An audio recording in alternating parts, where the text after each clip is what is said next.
This is awesome! BLAMMMMMOI.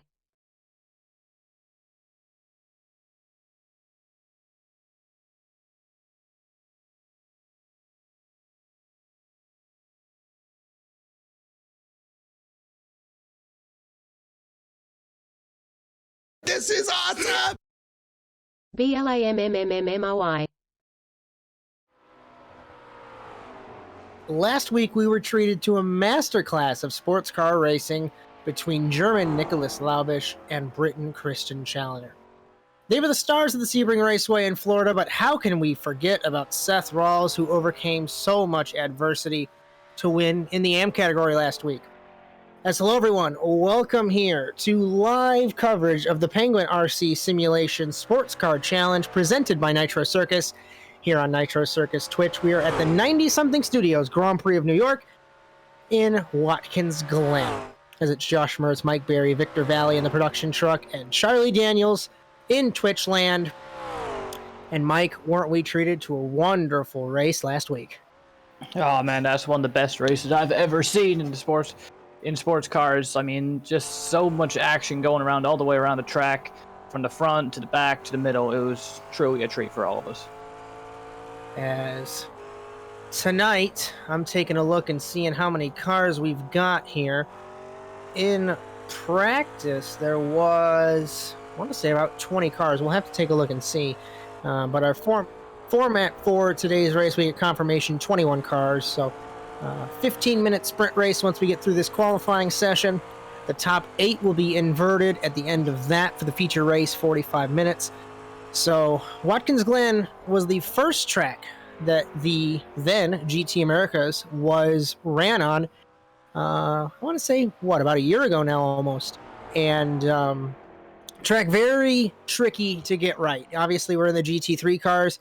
You were up here in the commentary box for that first race. I was on track, and let me tell you, in the GTE, it was very hard to get this track right. Yeah, I mean, what is there to say about this track? It's my home track, so I've always got that connection to it, but it's like one of the finest facilities, not just in North America, but in the world. So fast, so technical, just produces such great race, and there's a reason it's, the jewel of the Northeast. 3.37 miles, 12 turns. We're utilizing the full course plus the boot, inner loop, whatever you'd want to call it, depending on if you're a international racing fan or a NASCAR fan. So our broadcast tonight presented by Sim Racer Coin along with Nitro Circus, but Sim Racer Coin, the cryptocurrency made by sim racers for sim racers, and our racers will race to own the winner's coin tonight along with KES Industries. Mario Bonfante, a big partner of NASA Sim Racing. How can we forget about Nitro Circus? Charley Daniels, I know nothing's going to go on right now, but how are you and how is Twitchland? What's up, guys? Looking forward to another awesome night of racing. I was blown away last week by the Sports Car Challenge Round 1, and I cannot wait to see what's coming down the way for tonight. So very excited over here. People are rolling into Twitch chat, excited as well. So hoping for a good one. As remember, join the conversation, hashtag NASA on Nitro throughout Twitch, Facebook, Twitter, and Instagram. As, of course, our broadcasts are on demand after the fact on YouTube, on ASN TV USA YouTube. So take a look there. As we'll take a look really quick, Mike Berry, at the weather. Victor Vallee had it pulled up. If you want to go over that. Yeah, let's take a look at that. We're having right now an ambient temperature of 82 degrees, warm day, 111 on the track, 40 degrees of humidity, and southwest winds going at about 6 to 7 miles an hour, depending on where you are. I mean, that's going to be real interesting for these guys. I mean, a hot track like that, grip's going to be where you can find it. And we noticed that it was kind of in the earlier or the later afternoon, so it kind of got dark in Sebring. But I don't think that if I look at the info, I think it'll tell me. It tells me session time is at 2 p.m. So we're not going to see the track cooling off. We're not going to see a little bit of darkness. We're not going to see that transition. We're going to be seeing a hot, slick track. The Penguin RC driver standings after the first round. Christian Challenger ahead of Nicholas Laubisch by 7 points. Michael Janney, Christian Oss, Seth Rawls, the top 5. If I recall correctly off the top of my head, Seth Rawls is leading the amateur standings over David Bush. Thank you, Victor Vallee. I really appreciate that graphic. Taylor Carroll, Kevin Fanning, Tim Brokaw, Brandon Lambert. That is the top 6. So those guys all over each other in that championship.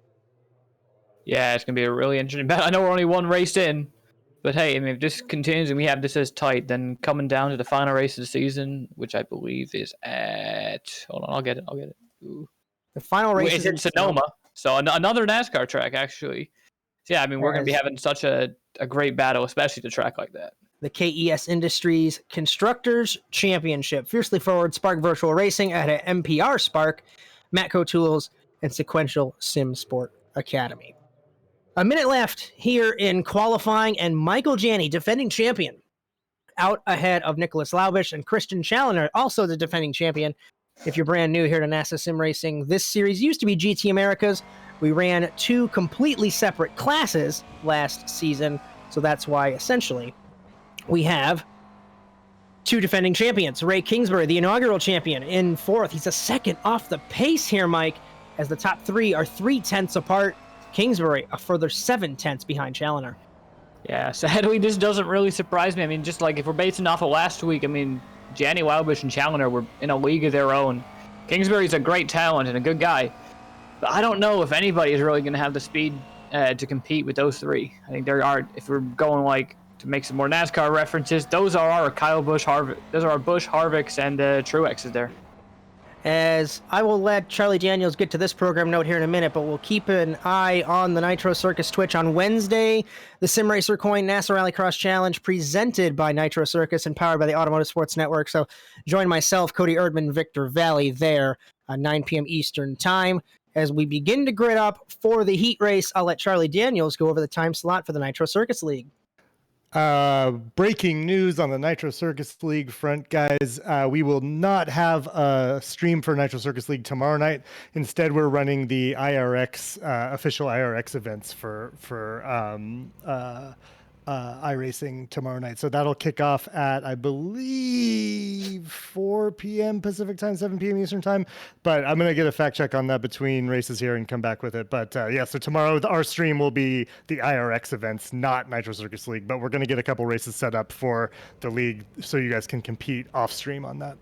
As you tell me that and you don't invite me to commentate, I'm a little heartbroken, but it's okay. I'll get over it. I work anyways. Michael Janney. Go ahead. Sorry, I was going to say the who gets to commentate is above my pay grade for IRX, but we'll get you in there. I guess that's true. Michael Janney on pole position in car number 113. Nicholas Laubish in second. Beautiful camera work from Victor Vallee. I'm going to bring up that our cameraman and production man, Victor Vallee, a little under the weather today, so he is going to tough it out and try and get this stuff done for us. Christian Challoner, Ray Kingsbury, Peter Houston, David Bush III. Interesting to see, Mike, Bush is sixth. Seth Rawls in 10th. So Rawls has some work to do.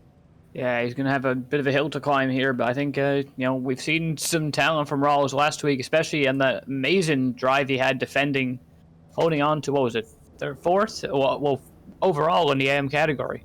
But, yeah, he's got some work to do. I think he's up to the challenge now.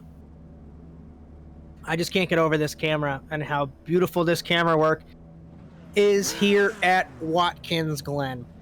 So like I said, 12 turns, 3.37 miles.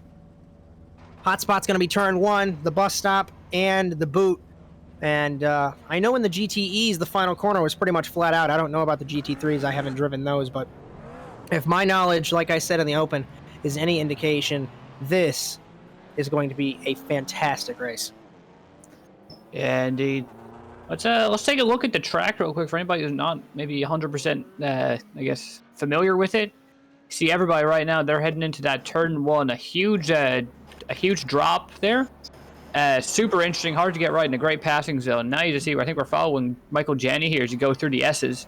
One of my favorite parts of the track. It's so fast, you can hold it almost flat out in these cars. But you gotta be careful that you don't, snap the car around because those walls will bite you. As up the S's, down the back straightaway, and into the bus stop, into the inner loop. We'll see plenty of overtaking throughout the night tonight into that corner, and realistically, your overtaking opportunity from that corner, or in the bus stop, starts in turn 1, because if you can get a good run and you don't run it too far out wide, you can get the slipstream down the back straightaway. You can clobber these curbs in the bus stop, as we do get off tracks, but I don't think there's any penalties involved unless you cut it a bunch of times, unlike the official series. So I remember the Corvette that I was driving was obnoxiously fast in the bus stop compared to other cars, and we got killed on the straightaway. So it's going to be interesting to see the top speed differentials between these cars. Through turn 5, the carousel, normally you'd continue turning right and you'd go through the NASCAR short course, but we're onto the full course into turn number 6. Mike, it's another tricky corner. You can lock it up, spin it off into the tires, and then we go to the toe. Yeah, I mean, talking about what I would call kind of the, I don't know if it's more like kind of the ankle. There's no real name for it, but it's another great overtaking opportunity, usually in slower cars. But then you come to the toe right here, and that is your chance to stick it up. You're going up. I think it's about a 2 or 3 story climb. You send it in there, get around, get on the inside, and then you've got the run down to the heel there. That corner is very misleading, I have to say, because on the track map, it looks like it's a 180-degree hairpin, but the apex is so late. If you try an apex early, you're going to kill yourself with your line, and you're going to give up so much time as we head to the heel. Yeah, and the heel, it's a little bit different nowadays. There's a huge actual asphalt runoff. This is a bit of an older version. I think it's better, but it's super great. I mean, it has a little bit of a drop, and then it dips up, and then it comes onto what I actually do think is the most difficult corner on the track. I guess we can call it the ball of your foot or something. It's so tough. It's off camber, and you're basically holding second gear and trying your best not to spin it out. Easy to loop it in turn 9, and then if you have to say a corner is easy, turn 10 and turn 11, they're still difficult, but also compared to the boot, very easy indeed. Michael Janney, Nicholas Laubish on the front row of the grid here in Watkins Glen as the 90SomethingStudios Grand Prix of New York, the sprint race at least, will be underway as the safety car's off. Green flag. Janney gets a great jump over Laubish as we go green in New York. Challoner trying to take the fight to Laubish, but he's not going to get it. Kingsbury on the outside, inaugural champion in car 25, is going to get by Challoner. No, he can't. Mid-corner, Challoner gets a better run through the field. Side-by-side, Clog and Busch. That's the AM leader with Clog through the field. Rawls fanning everyone pretty much single file. No contact throughout as they were side-by-side. It's Kingsbury and Challoner. Challoner coming back. It looks like the Audi's got more speed. Oh, we're wrecking. McLaren. Crash in the big back. Big wreck. Huge Oh, my crash God, in the to back. the moon. A guy goes to the moon. I don't know who that was. Steve Lane was one of them involved. That was a huge wreck. I mean, wow. Just unfortunate. I mean, thankfully it's only the 15-minute race, but and you never want to David see that Busch. happen to anybody. Keep an eye, Victor. Keep an eye on the leaders. I'm taking a look off monitor. David Busch lost it in the S's. Brandon Lambert got involved as well. And that's, if there's an issue with this track, for lack of a term, it is the fact that it's kind of a street circuit because they got clobbered up there. One car to the moon. It was Lambert in the 46. Funny who thing literally about, flew to the moon. I think last year he was the one who was running the, there was a kind of a, or last season he was running the kind of like NASA space age scheme. So that's kind of fun. That's a bit unfortunate, but now we're looking ahead at the lead battle. Thankfully, no full course caution, even though in real life we probably would be red flagged for this.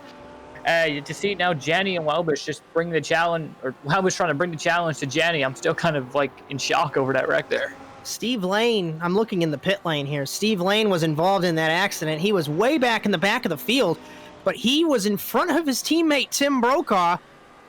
And, oh, never mind. He's the one that sent Lambert to the moon. The plume of smoke blocked his view, and off went Lambert. So something with Dogecoin and Brandon Lambert have in common. They both fly to the moon. Yep, to the moon. And now we're looking right on Michael Janney. We're on his rear bumper, looking at Nicholas Laubish. Yes, and he's making such a, I mean, I think he's got a really good run here. The McLaren's never been the strongest on the straightaway, so I think Janney's going to struggle here. To see Laubish moving to the outside, I don't think he's going to be able to get it done into this corner, but we'll see. As on the outside, gets it done. Janney played really nice. Janney clipped the curb, hit the grass, gave him plenty of room. I was just about to talk before Lambert decided to take flight. Was the Audi is the faster car in the straight line, it looks like. The McLaren's the more downforce car. So if I remember correctly, it's a lot like the Ferrari from that inaugural season as the Audi versus the Corvette, if you remember, because we got smoked by the Ferraris in that first season. Yeah, I can't remember what it was. I I believe it's like the McLaren's like 6th or 7th in terms of the overall top, like straightaway speed. I think that definitely won't help, guys. Looks like Jenny might even have the car set up a little bit more towards the corners. I mean, straights are important here at the Glen, but you can't discount those corners. They're so tight, and most of them are pretty low to medium speed, or actually medium to high speed. I mean, now that I think about it. As after one lap, 18 cars are left. And granted, we had like 40, 50 cars, maybe less than that, maybe 30 for those first couple of seasons. But dare I say it, Mike, I really like having these 20-car fields. Much more entertaining, in my opinion, than having a bunch of cars that end up watered up. Yeah, I mean, I don't mind. I mean, obviously, I think you always want to have a bigger field, but as long as we have a quality field like this one, I mean, everybody here is just so talented, I guess, and we have such a great group of guys who all want to race hard and have fun, but also keep it clean. And I think that's just the recipe for success here.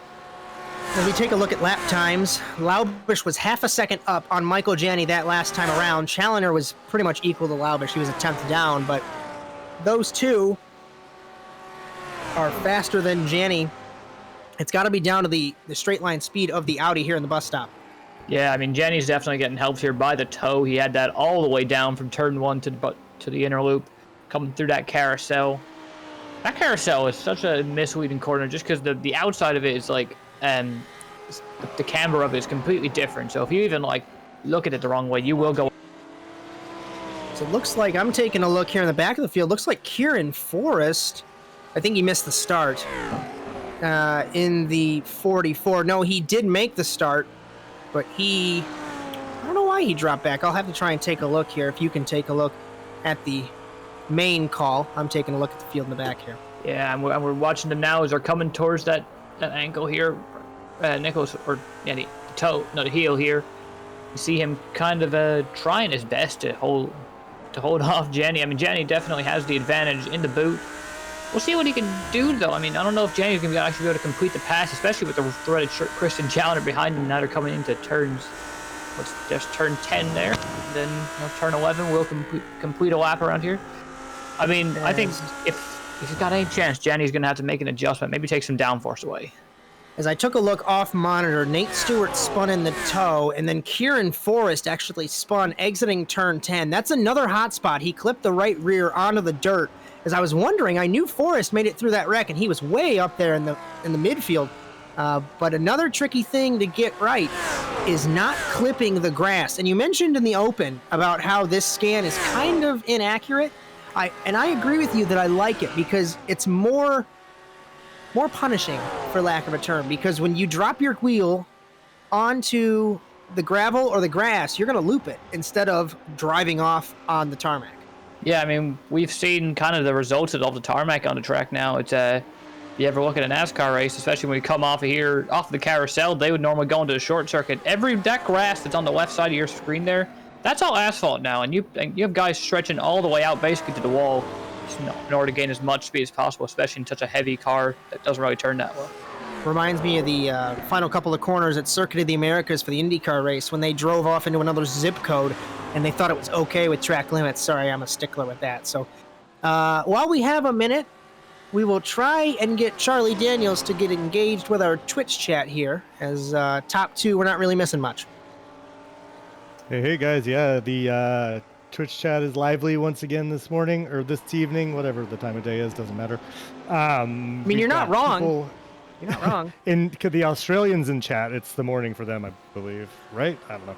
I think so. The fact check on the time for tomorrow's streams, 5 p.m. Eastern time. I believe I said 5 p.m. Pacific time, but it's 2 p.m. Pacific, 5 p.m. Eastern tomorrow. IRX All-Star Invitational, and then the Pro Sim racers after that. Should be an awesome stream. Come and check it out. I know we're going to have Jim DeChamp of Nitro Circus fame running in the Nitro Star car in the All-Star Invitational, so that alone is worth the price of admission, which is free. As I want to say, and I don't want to misquote that the drivers in the sim race are coined NASA Rallycross Challenge Run, but we do feature Sindre Silva, Connor Parisi. We've had Jake Robertson in there as well. So a lot of the drivers, some of the drivers that you'll see on Wednesday evenings do participate in the World Championship. So it's nice to see some NASA mentions in there. And Janny, Mike, is all over the back of Laubish. He was equal on lap times that last lap, but we know how quick Laubish is. Yeah, I mean, I can't help but think that Janny's being assisted by the toe here. He's basically never like peaked out of Laubish's out of his draft. I think he realizes that he maybe wants to hold on, because if he maybe makes a move, Christian Challoner is only about a half a second back from him. He's closing quickly, actually. I see them now coming for that toe. Close in the toe. Up the hill, down the hill. This is one of my favorite parts of the circuit, just because when you get it right, you can gain so much time. Janny's going to peak on the inside, maybe in the heel. Nope, does not do that there. Back up the corner. Down the hill, up the hill to turn number 9. Like you mentioned, so hard to get right. I had to use the billboard on the right side there as a reference point. So easy to spin the wheels exiting the corner. Yeah, I never figured out a braking zone for this. It's so challenging, and it's like, this is one of my favorite tracks on the, I mean, obviously it's a home track. I'm kind of biased for this, but it's that corner especially just always has tripped me up, especially with how tight it is on exit. And I'm interested to know, and maybe you don't, maybe we're just uninformed, but I'd like to think that these cars do suffer from a downforce reduction when you're so close. I say that because Janny was right on the rear wing of Laubish, and now he's a couple car lengths back. I'm pretty sure you're right. We might have to ask our third place runner, Christian Challoner, that. Obviously, he's the guy who does all the BOPing on these cars. So he's probably, he's kind of the expert. So, hey, if we ever get him into it for an interview, we'll shoot him that question. I'd say he could probably provide us with an answer here. Huge slipstream for Janny down the back straightaway, but he still can't get it done. Laubish was a 10th up. Challoner was faster than these two guys last lap. And Janny, so much downforce in the carousel, he almost lost the rear end there exiting the corner and in the mid corner. It's just fascinating to watch these guys, even if there's no passing.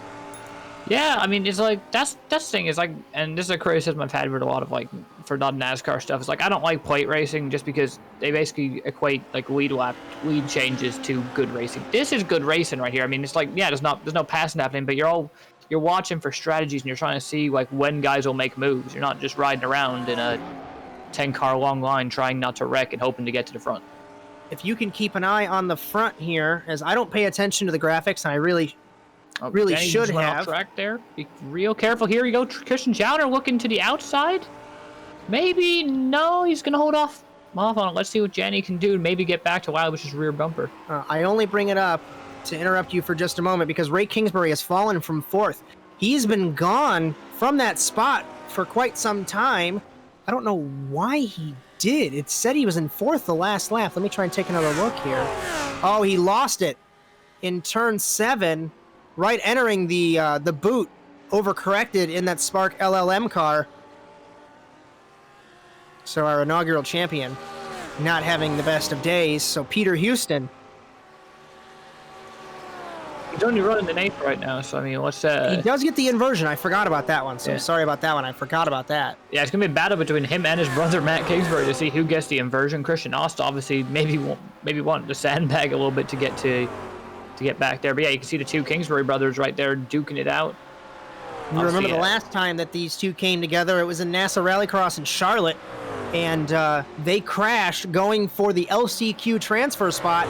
Matt on the inside of Ray, McLaren versus McLaren, and Matt takes the spot. And now it makes me sound like a liar because Matt had so much more speed. Maybe it was slipstream, but maybe it's set up here. Yeah, it's interesting. I mean, we'll see. We're going to have to look and see. I mean, it looks like Ray might have a little bit of front-end damage. I don't know if we can get a good view of that, Victor, if we maybe take a look at the back of it. I was going to notice that there is rear wing damage, so maybe the drag was increased. I don't even look at the rear wing. Look at the front end, right on. Yeah, you see a little bit tucked in there on the right front. I do see that. Okay. Yeah. I mean, his tires are cooling down a little bit on the outside. I mean, that's probably not going to help him. It looks like he's running a couple negative degrees of camber, but yeah, that's not going to be helping him on the downforce side.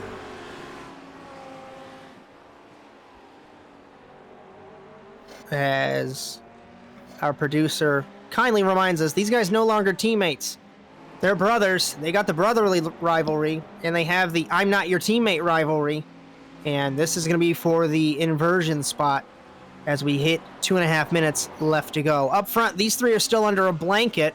Janny was a 10th of a second faster than Laubish. Challenger was 2/10 down on Janny. So Janny's the fastest out of these 3 cars. Peter Houston, just to put it into perspective as we come to the white flag next time around, Peter Houston, 147.903. When I mentioned the 0.6, 7, 8 of these top 3, they're in the 46-second bracket. So a second faster than these guys. Yeah, I mean, again, I said a league of their own in our on our parade lap here. I think they're speaking for themselves. They're really going out and making a statement why these are the guys to watch. Seth Rawls leading Kevin Fanning. I cannot get over how impressive Seth Rawls is in that Mercedes. Yeah, I mean, he's, maybe... Oh, wait, go back, Sorry, go up back, front. Janny passes. Made a lead change. Janny passes Laubish. Yeah, we only barely missed that. We're sorry about that for all of our people at home. Oh, he got loose. He got loose in the corner, mid-corner, lost downforce, and lost the lead.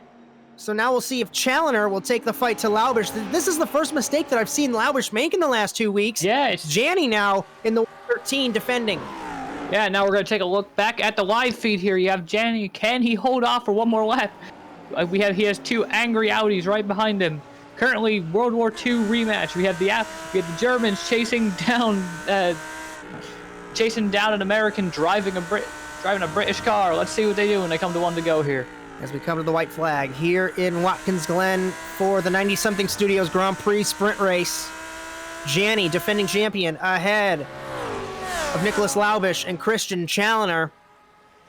As a result of that mistake, Laubish was a second slower than Janny that last lap. Yeah, I mean, Challenger's looking to pounce here, maybe. I don't know. Laubish has been so good, and he's got that straight line speed. It's just, I don't know if he has enough time unless he can be able to do basically what Janny did and send it up the inside into that ankle. Down to the bus stop. So late on the brakes was Laubish. I thought he was going off the road, but he saved it. That's going to open up the opportunity here for Challenger. Remember, gentlemen, this is for points. They get points for these, and Laubish down on points. Yeah, Laubish had a really strong run. I think he's basically sitting second in points right now. 7 points down, he's second. He's 7 points down in second behind Challenger. Challenger's the points leader. So, I mean, hey, as long as he finishes ahead of him, that's 1 extra point he can gain. Janny's going to put a bit of a dent into it.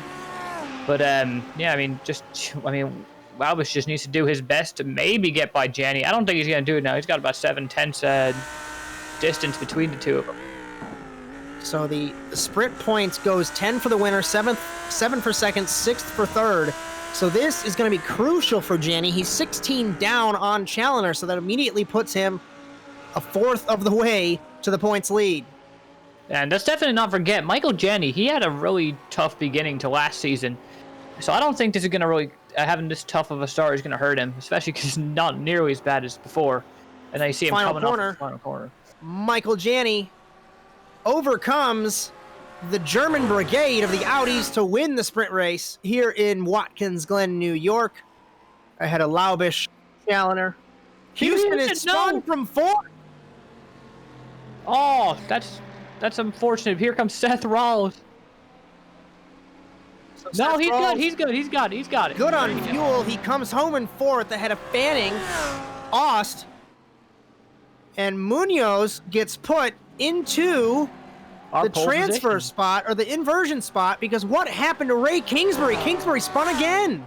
Oh, what a crazy finish to that race. Let's see. I mean, yeah, kind of looked like he got loose. Looks like he got loose on that off-camera corner I always talk about. I know Matt Kingsbury, he had some problems. He dropped back, I think, He drove it off in turn 10. He did exactly what's happened to me in the Corvette when I ran here. You get very light in the middle of turn 10, overcorrected, and into the tires went the man from Connecticut and our inaugural champion. As we begin our warm-up, I will step away. I know Victor Vallee's not feeling the greatest, but if you can pick me up on that, I will see you guys in just a couple minutes.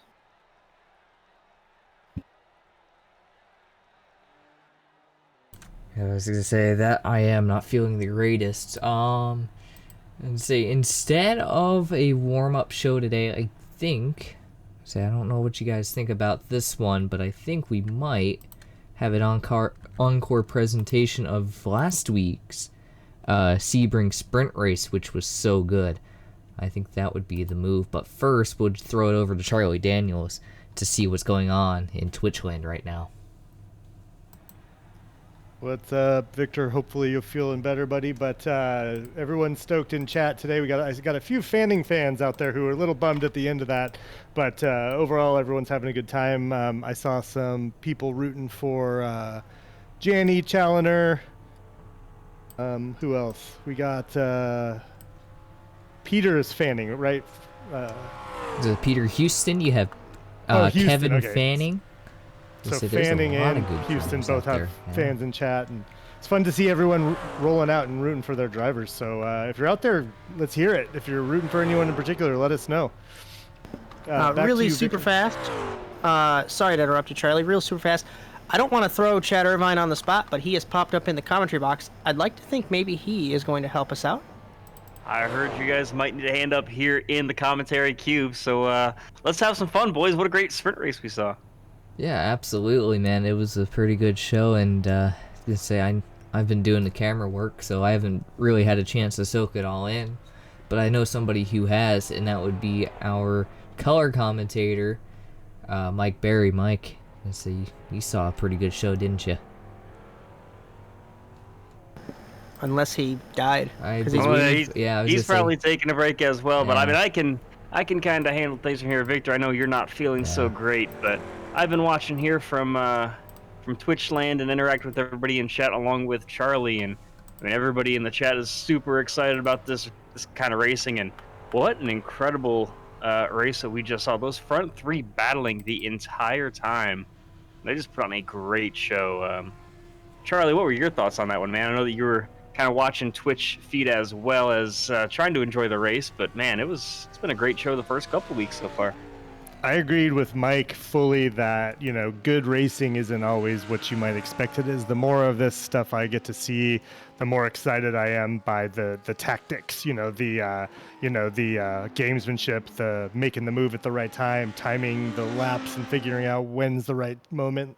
All of that is super fascinating to me. So it's great to see in these sports car races that, that the strategy come into play versus just brute speed and force, which is also obviously important, but for this it is fun to watch those lead changes when they happen. It's more exciting because of the sort of nature of how good these guys all are and how close they all race. Yeah, that brute, forcing guys out of the way and maybe more aggressive driving is something that seems more along the Nitro Circus way. Compared to this, where it's all about finesse and strategy and timing up your moves. Maybe you can talk a little more about. I don't know how much you guys have talked about it in the pre-race show, but man, this whole Nitro NASA partnership really came together pretty quick over the off season. Tell us maybe a little more about what kind of brought all this together, because I mean, it seems like it's worked out great between both here in the Touring Car Championship as well as in the Rallycross. Absolutely. Yeah, we're super stoked. This is only the second week, so it just really fully kicked off last week. And, it came about from, we got to thank Chris Leone from iRacing for introducing us to the management team at NASA. And, we all just kind of got together and talked about what, kind of what it would look like if we worked together. And I think, it really just made perfect sense to all of us from the moment we started talking about it. And for our part, this is a growing channel for us, Twitch, and we've been looking for ways to expand our content offering and to just, offer more streams to our fans who themselves are getting into iRacing, through us. And, it just seemed like the perfect partnership to kind of bring our iRacing content to the next level, as well as give NASA a much needed kind of access to or much needed isn't the right phrase, much deserved access to, kind of our resources and fans to kind of help get the word out about this awesome league and all the things that they're doing. I can't speak highly enough of how quality these broadcasts are, even when things are going bad, even when our technical director is sick. It's still just an awesome show, and I really love being a part of it.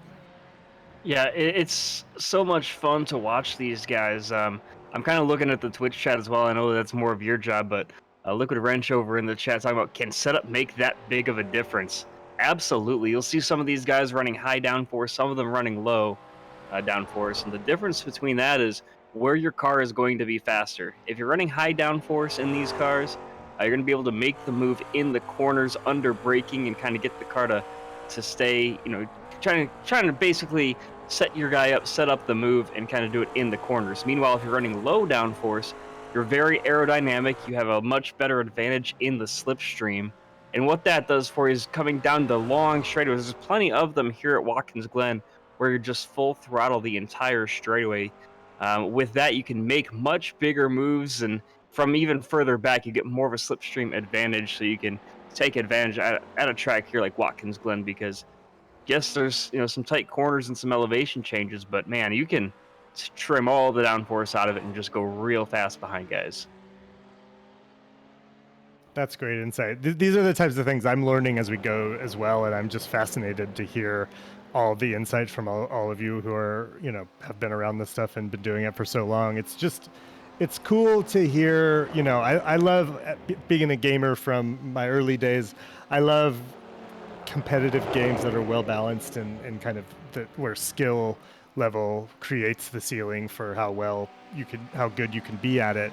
And obviously iRacing, it falls into the category of it being simulated and obviously not exactly the same as driving in real life, but we have had pros who drive real fast cars for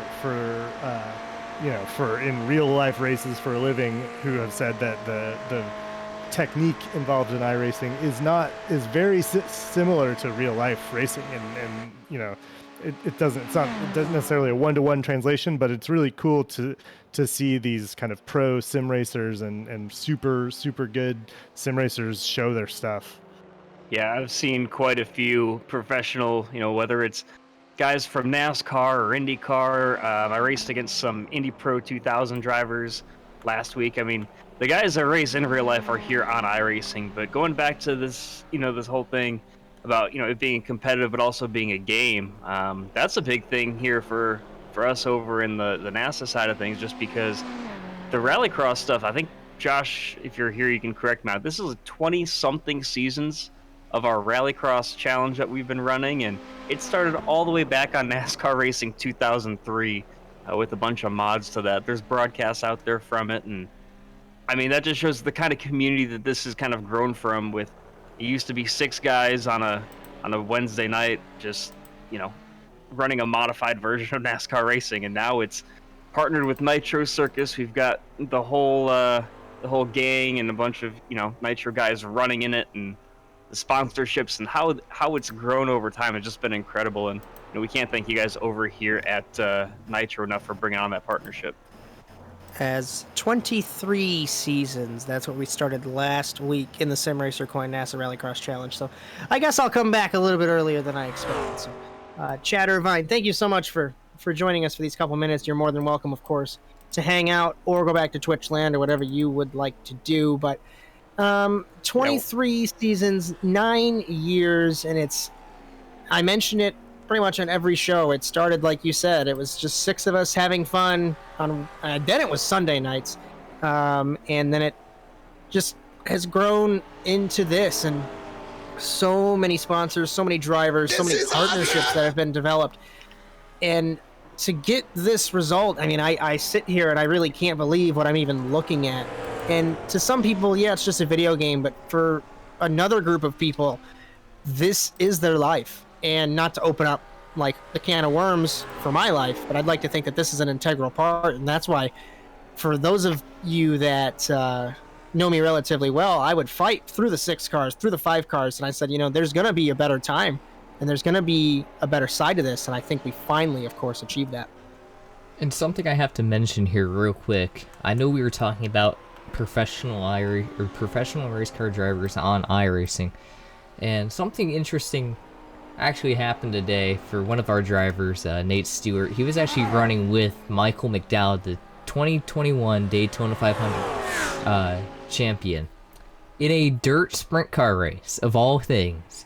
He was racing with him, so kind of cool that you can run with some of these guys who run in real life in Cup and IndyCar and stuff, and I just can't thank iRacing enough for the platform that they give us as broadcasters and as sim racers as well. Yeah, I mean, it's been a great season so far. A great first 1.5 events of the season, but that's going to do it for me and Victor as well in the pre-race show. We'll send it back over to Josh and Mike in the booth for the feature race here from Watkins Glen, along with Charley over in Twitchland. So I'm headed back to Botswana. You guys have a great night. Thank you, Chad. All right, Chad. As if you're wondering why Chad Irvine is not here for the daily wonderful sound of his voice, he has other commitments like being in Botswana. So luckily he was able to get an internet connection there and have a conversation with us. So the inversion will result in Daniel Munoz on pole position alongside Matt Kingsbury. And we have Christian Ost, Kevin Fanning, Seth Rawls, Christian Challoner, Nicholas Laubish, and Michael Janney. This is going to be, I hate to use the phrase interesting, but Mike, we saw last week with the inversion, the way that worked. We saw those guys tear through the field, and Seth Rawls starting in 5th. Can he hold off? Or now, well, actually, I stand corrected really quick. He's going to have to fight Brokaw and Fanning, and Kingsbury, but can Rawls continue his momentum? I don't know. I mean, he was really strong. I mean, he wasn't the best. He wasn't the 4th place car. Peter Houston was the 4th place car in that race. In the last sprint race. Jeez, I'm losing my train of thought here, but yeah, Houston obviously spun out at the end. I mean, I don't know how. I'm looking at Houston, see if he's going to be able to rally from 12th on the grid right now. But I think Rawls is going to be able to hold off for a while. It's just going to be one to. I mean, I don't know if anybody's got anything for the big 3 of Challoner, Laubish, and Janney, but you know, he'll be able to do a bit of a job here, I think. 21 cars getting ready to take part for 45 minutes if this time is estimated about 26 laps. So we will see what will happen here in Watkins Glen. Like we mentioned, the broadcast presented by Nitro Circus, powered by the Automotive Sports Network, hashtag NASA on Nitro, words are hard, hashtag ASNTV USA, hashtag NASA, any other bits of joining the conversation that you'd like. And big shout out to our partner SimRacer Coin, the cryptocurrency made by sim racers for sim racers, and also Penguin RC, along with 90SomethingStudios. So many different partners, like we mentioned in the pre-show, that allow us to bring this as professional as we can. But of course, it's Nitro Circus, so there's a little bit of professionalism we leave outside at the door. Indeed, as now we see them coming through that boot. I think we're looking at the 44 there of here in Forest, yeah. Not on the grid right. No, I can't see him on the scoreboard. There he is. They're running 16th now. Let's see what he can do. I mean, let's just pray for not a big pileup like we had at the beginning of last race. I was just about to mention that. I'd like to think you probably can read my mind. We'll have to look through the S's, and like I said earlier, this track, of course, is a purpose-built road course, but those S's are a lot like a street circuit. Like I mentioned before, when a car gets sideways, the barriers on both sides, you have nowhere to go. We saw that in a Busch East race. I think it was 2002. One car rolled over the wall in the S's. Indeed. Now you see them coming through the final 2 corners. Pace car's going way ahead, actually. I mean, you know, Munoz trying to keep everybody stacked up, maybe. And you see, now he's going to close them up a little bit. Now, if you want to take the call here, Josh. As the 90SomethingStudios Grand Prix of New York, presented by Nitro Circus and powered by ASN, will go green here in Watkins Glen with Daniel Munoz and Matt Kingsbury side by side down to turn number 1. To the inside, Christian Ost peaked. He couldn't make it happen. As will they get single file through turn 1? I don't think so. Rawls looked 3 wide, but he could not stick that. Kingsbury and Munoz still side by side. I'm going to look in the back of the field here to make sure nobody wads it up, but they're side by side going up the hill. Everyone being nice and calm through the S's side by side. Fanning with Challoner. Nobody has had an issue. All 21 cars have survived through turns 1 and 2. Side by side, it's Ost with Munoz, but Kingsbury pulling away, and it's not the Kingsbury we all expected, I'd like to think. Indeed, we have Matt Kingsbury pulling away. Ost sideways! Saves it! Still sideways in the 157. Rawls passes him as Laubish passes him. Great save for the Ferrari, but he's going to go back from second to at least fifth. Yeah, good catch there by Christian Ost. Gonna see what he can do now. We're gonna take a look at the replay here. See him just going to the inside of Munoz. No, I wasn't able to hold it off, and then just maybe yeah, it looks like just in that carousel, that Ferrari's a little bit unstable. Maybe just like clip the grass even, or just yeah. Obviously not exactly fond of our landscaping crews here at Watkins Glen. We're looking right now at Christian Ost still, and there's the 113 of Danny here.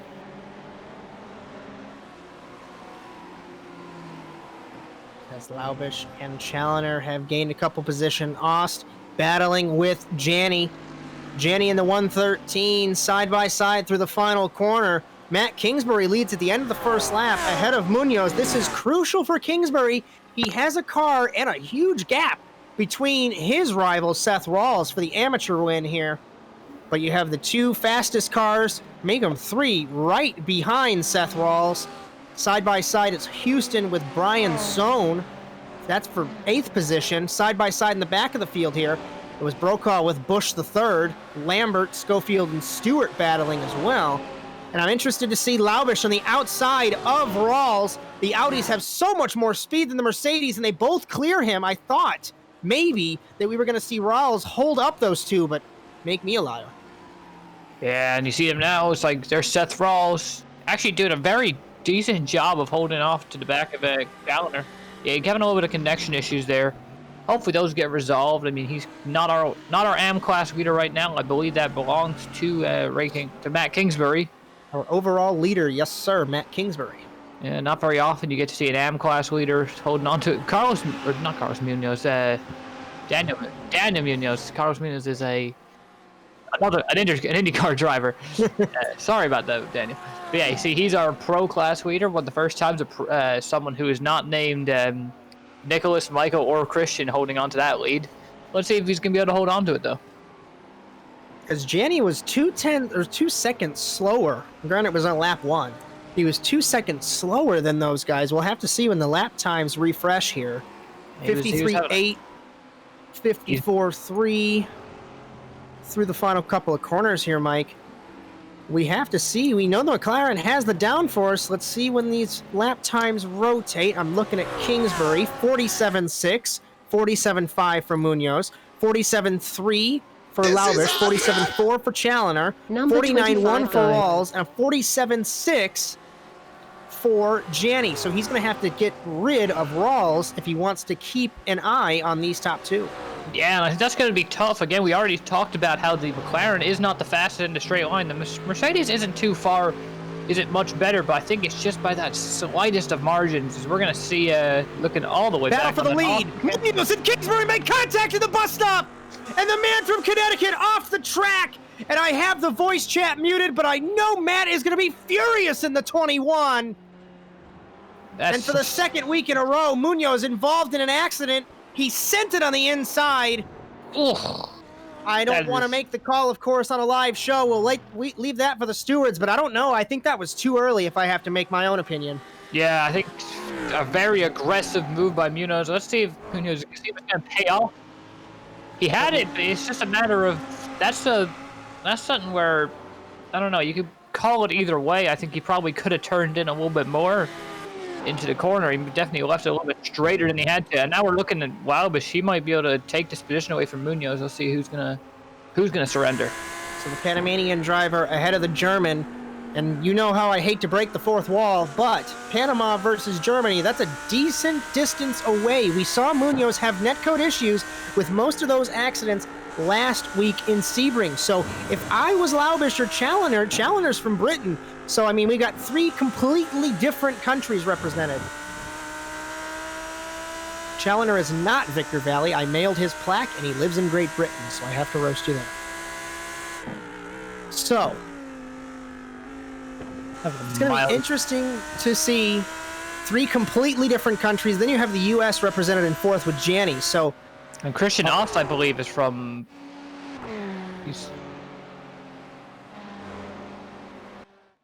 Oh boy, Seth Rawls. I just caught that. Victor just caught that. Take a look at the lead. We'll talk about Rawls in a moment. On the outside, Laubish on Munoz. It was the exact same thing. Last lap, cleanly passed, is Laubish. I'm going to try and find Seth Rawls here as he is gone from the session. So the amateur points leader, unless he fell out of the session, I don't see.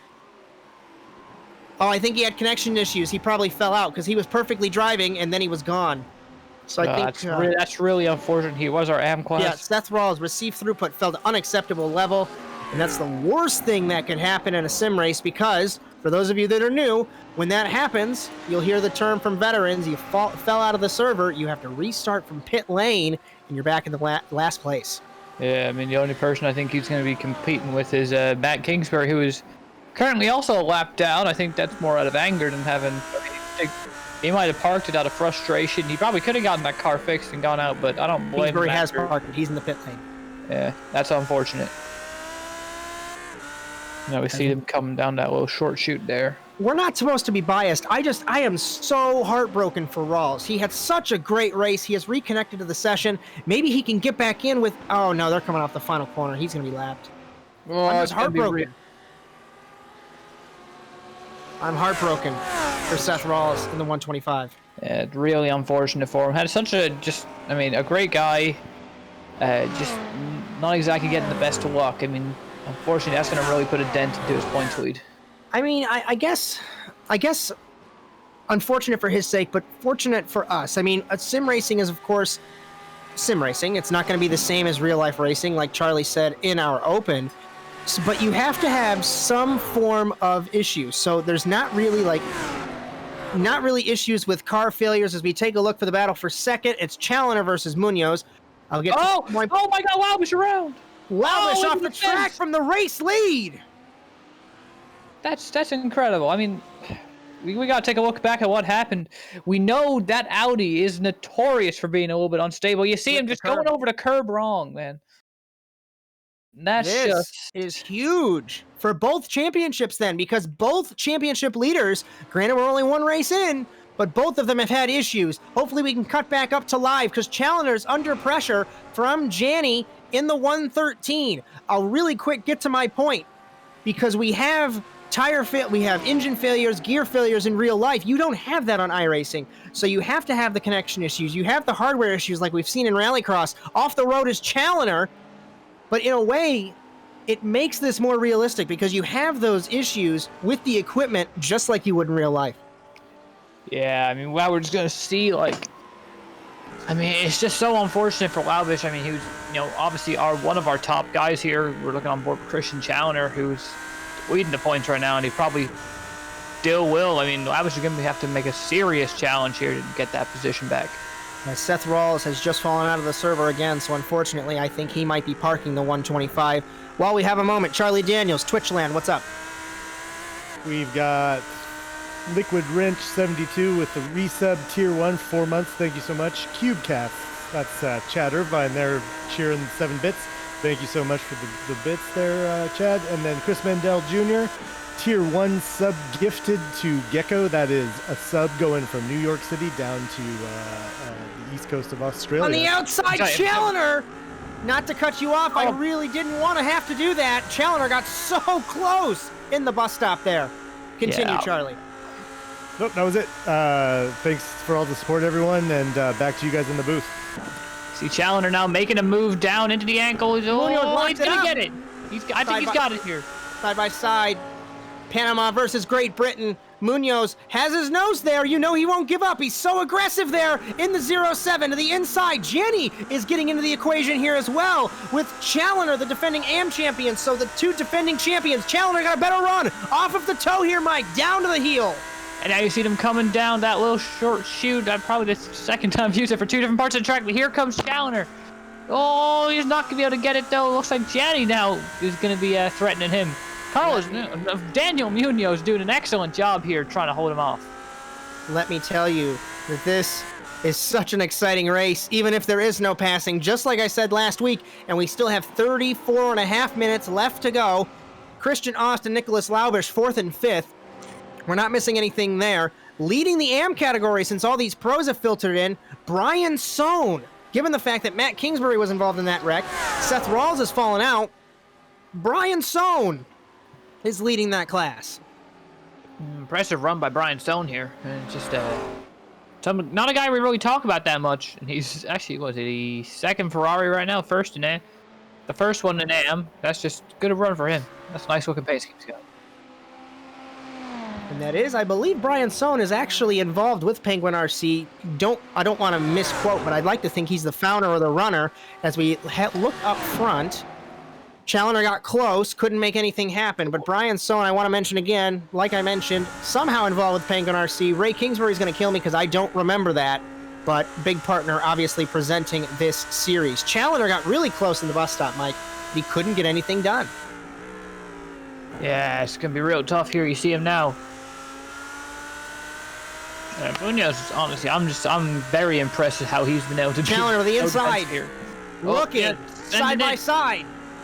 Oh, Munoz is going to really try hard to get it back. He's not giving in at all. Is Gianni going to make it 3 wide? Why do we always have a 3 wide clip? He is! He looked!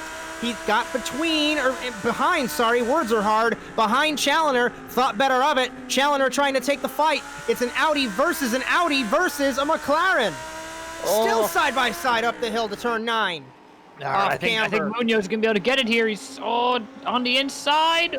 Wheel spin off the corner. I am trying so hard not to blab my mouth and give you time, but these guys side by side getting so close through turn 10. Munoz had to run the corner shallow. Gianni's going to get close through turn 11, and we are still 30 minutes left. Challenger to the lead ahead of Munoz, and Gianni as Laubish getting ever so close. We look at our timing, he's 2.2 behind Challenger. So it's almost like last week all over again.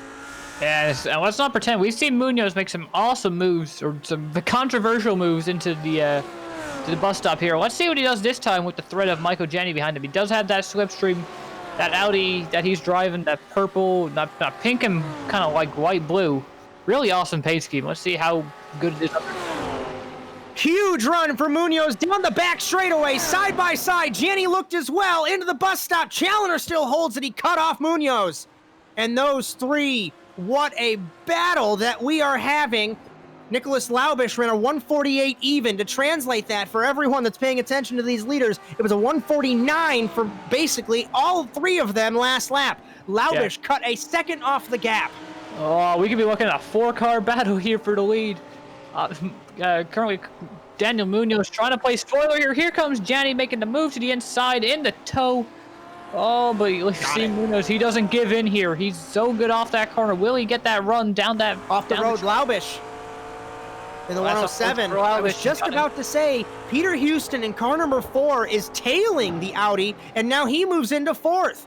Peter Houston, who was involved in an accident last week, forgive me, I can't remember what exactly happened, but he got destroyed very early on in the race. He was very frustrated in the review panel after the race, and he is getting redemption sitting in 4th. Indeed. Now we're looking at the battle between Gianni and Challenger. Challenger trying to hold off. It's the first time he's seen the lead all race. Even back in going into the sprint, I mean, being in the lead is not exactly something he's unfamiliar with. But Gianni, you can say the same about him. So maybe we're going to see like the battle for clean air here. I'm going to be interested to see, Mike, if Laubish, if that rear wing damage is going to affect him. We saw what happened to Kingsbury. Granted, it was McLaren versus Audi. But Kingsbury drove it off the road in turn 10 because he got very light in the middle of that corner. Like I mentioned earlier, that's very easy to do in these cars. Well, taking a look at Gianni to the inside of Challenger, the two defending champions of this series battling for the race lead, and Gianni to the lead in the McLaren for Fiercely Forward. Yeah, what a move that was. Same move that we saw Munoz make. Same move we actually saw Challenger make, too. I mean, both of them really just tried their best. That is the passing spot right now. See, there's our names again. My name's spelled wrong, but that's okay. Christian Challenger now. Yeah. Christian Challenger trying his best to get back. I mean, maybe he's burned up his tires too much battling with Munoz. Jenny's been kind of to sit back, maybe keep his tires a little bit cooler. And As look if at you're that just fire, joining our that's so coverage cool. here on Nitro Circus, Twitch, Mike Berry, Josh Mertz. You can bring up that graphic even though it's spelled wrong. As Charlie Daniels in Twitch land, Victor Vallee in the production truck. It is spelled wrong. And the funny thing is you have it spelled right underneath. That's NASA Nitro in a nutshell. I love you all. So just joining us here, 90SomethingStudios Grand Prix of New York. Michael Janney leads Christian Challenger ahead of Daniel Munoz, Peter Houston, and Nicholas Laubish. We have had a crazy race. Believe it or not, a lot of passing. It made me to be a liar. Remember how in the open I told you that we weren't going to see darkness compared to what we had? I think the time is scaled because the time on the track now is 4 o'clock, so the scaling has to be done. But anyways, thank you all for joining us. We are having a great race. Seth Rawls had some issues falling out of the server. He's about to be lapped here once again in the 125. Kingsbury just asked who's left in AM. Let's answer that question for him. I mean, let's look back at the battle in AM class. You see two of them right there. That's the 44. Laubish, I hate to interrupt you. Laubish to the inside of Houston. The Audi versus the BMW. I'll give you a moment to finish here. But Laubish on a charge in the 107. Came so close to winning last week in Sebring. Sorry, hey, go ahead. Kingsbury spins in the 25. Oh, going around. There he goes. And he's going to be in the bus stop. Is he going to stay out of the way? He does not come out in front of Brian Sohn, who is leading the amateur class. That's so scary. That's the top. That's the amateur podium. David Bush, huge run off the carousel to the outside. I'm trying to give you a moment, I swear, but It's Bush on the okay, outside in the Lamborghini. Don't worry about it. We're now watching the AM class battle. That's the 03 of Brian Sohn. David Bush, I believe it is, in the 32. That pink, really cute Lamborghini That is there. a very good-looking car. I know, right? I like the spec map on it. Anyway, I mean, he just kind of got that position there of from Brian Sohn. Kingsbury looping has just given Bush the position, which ties back to what you were going to talk about. Who's left in the AM class? Yeah, there we go. Look at it. Look at us. It's almost like we planned this. Full circle. That's the AM podium. David Bush, Brian Sohn, Kevin Fanning. Kingsbury has had a horrible race in terms of spinning and crashing and everything. Tim Brokaw from Matco Tools sits fourth in the amateur class. Brandon Lambert and Kieran Forrest. That's the top five. Remember, given our limitations, as Schofield, I'm taking a look off monitor here. Schofield spins in front of Aust, and it looks like Nate Stewart spun in the bus stop. So a lot of stuff to We're looking at the replay now. keep an eye on. Oh, did he just get tipped? Oh, he The curve, just like Laubish. Oh, that's rough. That's the 16 of Steve Lane Lane. into the fence.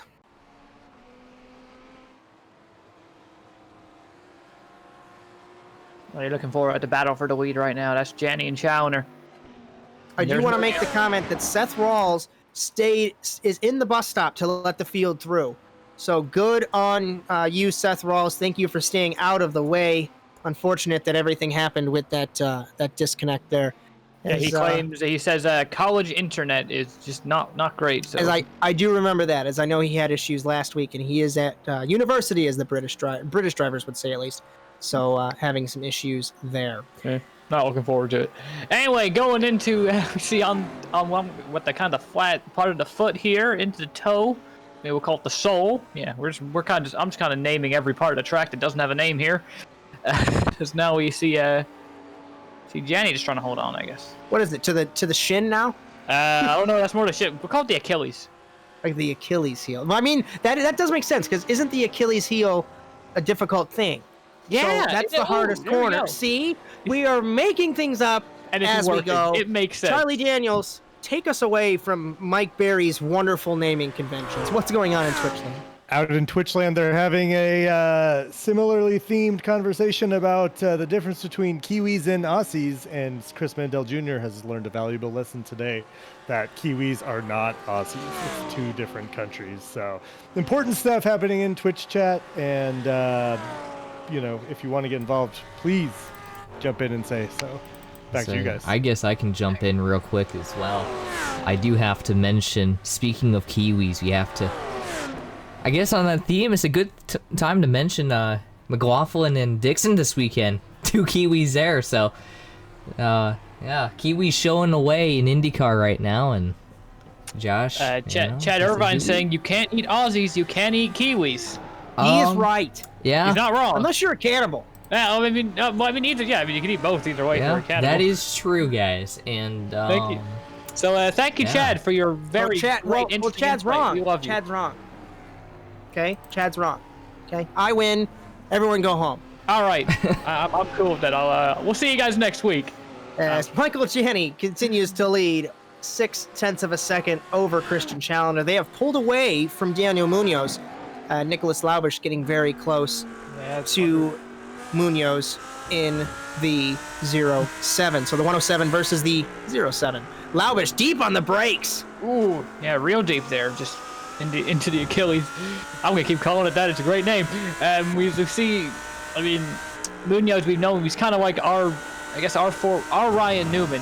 You know, very tough to pass. And well, oh my God, look at Laubish spinning around into the fence. Peter Houston involved as well. They've got a huge gap to Josh Klog. Klog coming now. Houston cannot get back on the track. And Laubish is back in the wall. This is huge for the championship. Yes, we're only 1 week in, but we know how fast Laubish is. They both have time as Lambert through turn 10, turn 11, stays out of the way there. As hopefully we can get another look. Laubish clears the dirt. Oh, that's the killer spot right there.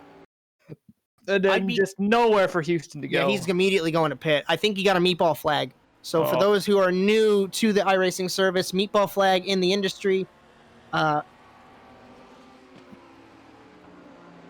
Meatball flag meaning you have to pit, and he is pitted with the damage. So this is crucial for the championship. Even if we are 1 week in, Christian Challenger really benefiting from this. Yeah, but I mean, he's not exactly benefiting as much as he could do. Janney's still out front. Janney needs all the points he can get if he wants to claw his way back up to the front.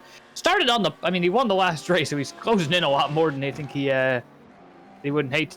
I mean, he's doing a pretty good job here, but if he can hold off Challenger enough, if I can check my math, he'd be within maybe 3 or 4 points of the championship lead here. As Peter Houston could not get any worse luck, as he was involved in that accident last week in Sebring, and I'm taking a look off monitor. I think Laubish just came right out in front of him. Yeah, I mean, Houston had nowhere to go.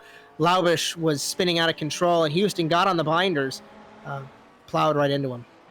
And real quick, I'm looking at my math right here. Yes, if Michael Janney sweeps this weekend, he will actually go ahead in the points by 2 to Christian. Wait. No, he'll be back by about 3 points. So not a bad run, barring any penalties. You should just leave the math to the accounting student. Yeah, I'm not good at math, so I have the spreadsheet there for a reason. Yeah. And yeah, you see it there. Janney, Challenger, Munoz, top 3. Klog. We're going to run through the field here. So I'll take us through the top 10. Michael Janney, Christian Challenger, Daniel Munoz, Josh Klog, David Bush III, who is leading the amateur class ahead of Brian Sohn, Kevin Fanning, Ray Kingsbury, Tim Brokaw, and Brandon Lambert is your top 10. And looking back into 11th, you got Kieran Forrest, Christian Oz, Schofield's first name. I'm sorry. Sorry for your Schofield. It is... All right, David Schofield. There you go. Sorry about that. And then we have Nick Laubish, Peter Houston, Marwan Mofta, Seth Rawls. It went away. Wait for it to come back. Come on. There you go. Nathan Stewart, Steve Lane. Josiah Wellwood. And Matt Kingsbury in 21st. As we take a look at Ray Kingsbury to the inside of Brian Sohn. So this is not going to help Sohn. He's second in the AM class, and he's got a pro car in between him and his rival now.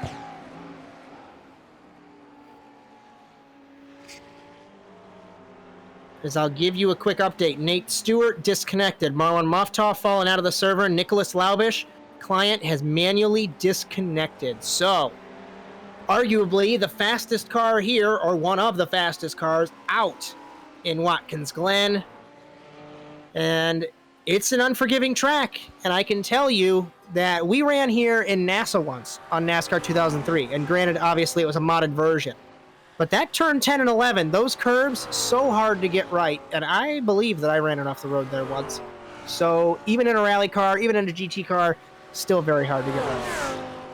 See, yeah, just I don't know, it just adds to the challenge this track and makes it what I think is probably the top, maybe the second or maybe just the best road course in North America. Yeah, Danny looks like he's loose there in the 113. We ride on board that McLaren for fiercely really forward. shallow there. 4 seconds is the gap between Janney and Munoz, and then another 12 back to Clog. So these guys, once again, in their own zip code, and a good opportunity for Fiercely Forward to gain in the Constructors' Championship. It was 61 points to MPR's 47. So with MPR struggling in the back of the field, Fiercely Forward really pulling away here. Now the real question here is Christian just slower than Janney? I mean, we know he qualified third, the worst out of our big three, and then he was, he really wasn't able to make a good charge to the. I mean, as I'm saying this now, our producer's telling me he was faster on that last lap there. 2 tenths up. Yep. Yeah, fast lap of the race there. Yeah, Challoner, I mean, I don't know. I mean, I think that Challoner might be the weakest of the three today. I mean, obviously, unfortunately, Mr. Wildwish is not going to be finishing this race on the lead lap. But, Jenny's probably the close second there, and he's, doing a great job holding off Challoner, who last season we thought was untouchable. Because he was a tenth up, actually like half a tenth up on Janney that last lap, down the back straightaway. I think he's going to start getting the slipstream and that back straightaway. Think of the front straightaway at Portimao in Portugal. How crazy that slipstream in the DRS, granted DRS and F1, let's not talk about that. But the slipstream down the front straightaway was so crazy on Sunday, and I've seen that happen here as well. So if Challoner can close the gap like he's been doing, that's going to be the best opportunity. Indeed. We're looking at the battle for second in AM. That's going to be Ferrari versus Ferrari. Zone. Let's through the carousel. Brian Sohn ahead of Kevin Fanning. They were pretty much equal on lap times as we ride on board the right side of Kevin Fanning. Now in the cockpit of the Matco Tools Ferrari. Behind the Penguin RC Ferrari. They're battling for second. They still have room. Yeah, he got a little bit loose there, Brian Sohn did. They still have a lot of time to make up on David Bush, who has Ray Kingsbury in between them for the battle for the AM lead as we take 16 and a half minutes left to go here in Watkins Glen. Let's see what this lap time refreshes to, Mike, between Janney and Challoner, if Challoner can close the gap. Yeah, let's see now. I mean, I don't have it able to pull up. I mean, you're going to have to be my voice there. We're here nearly identical times. To a 145 to a 177, so there's really no gap in between them there. So this is, I hate to continually use interesting, but I'm fascinated. I am fascinated by this battle between them. Yeah, we're really breaking out the thesaurus here tonight, guys. I threw away my thesaurus. It's in the shredder. We see what, that's kind of coming to bite. Yeah, I know, it's a big shredder. Our producer is reminding us. I mean, geez. I might have to empty it once or twice. Yeah. I don't know. I've had some rough experiences with the shredder.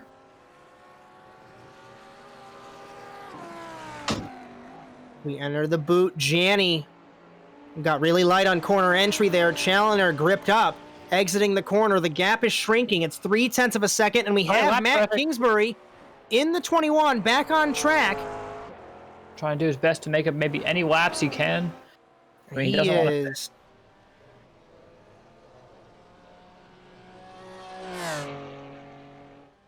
There you see Wellwood driving a black hole of a car there. And there's Janney and Challoner still closing up.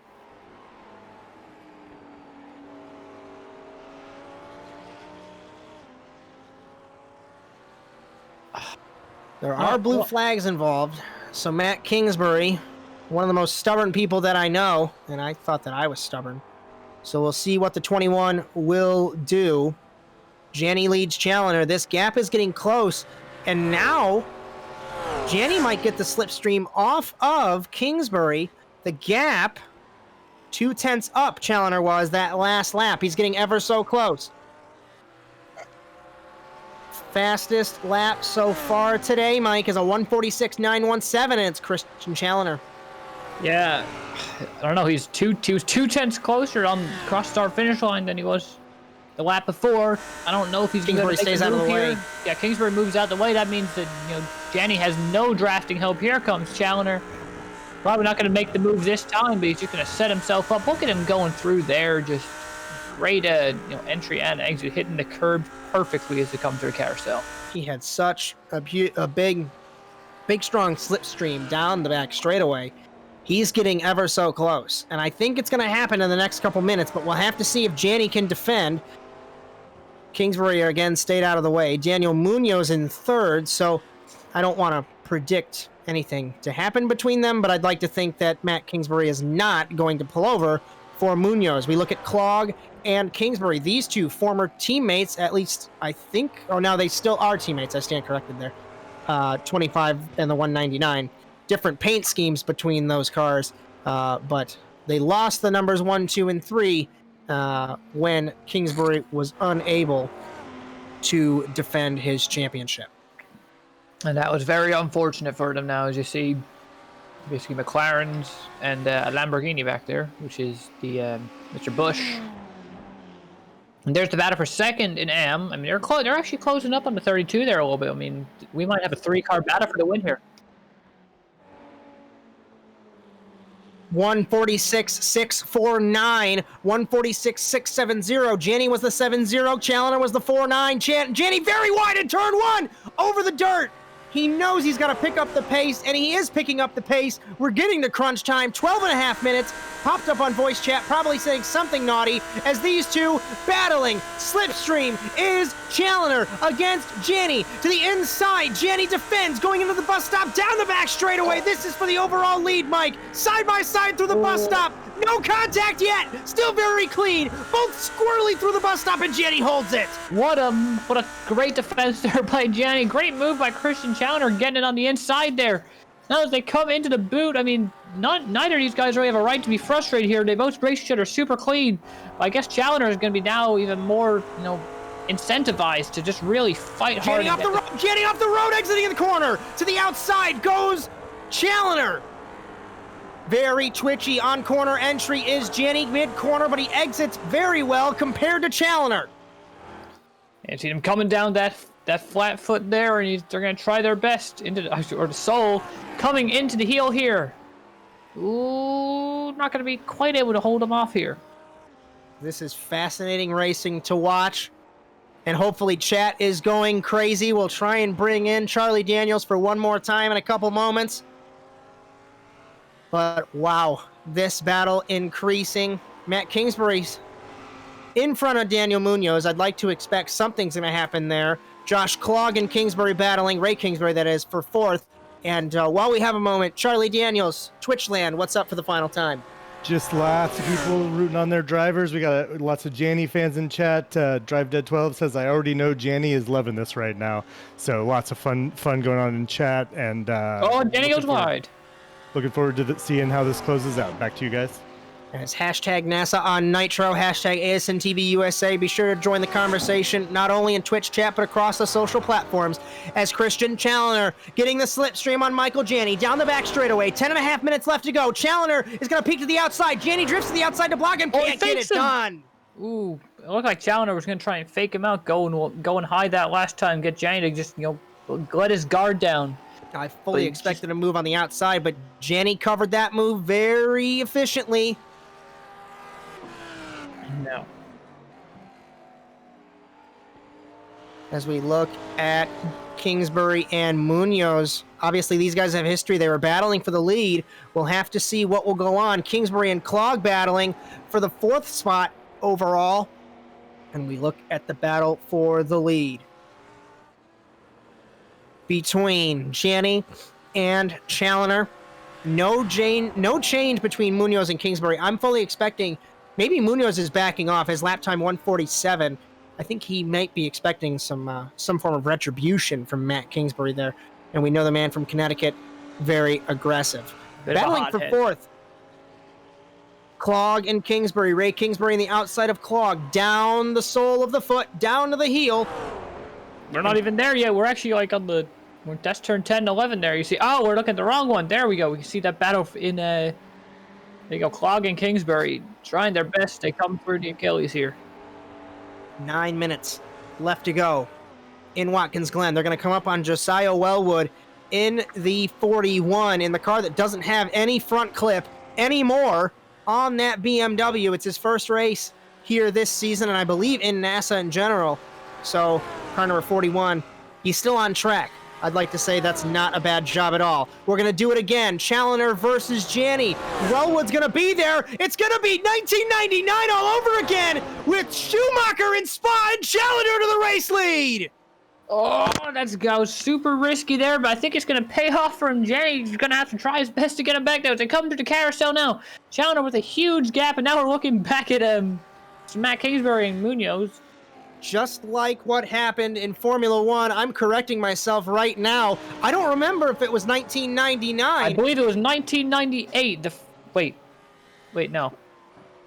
It was at Spa. We're gonna figure this out. You're right. I'm thinking the one, the Jordan one. This is the. It was 15 years later. Mika Hakkinen reflects on spectacular past 2000 Belgian Grand Prix. Hakkinen versus Schumacher just happened here in the Penguin RC Sports Car Challenge.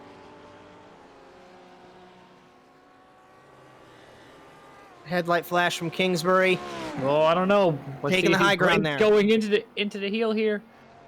Nope.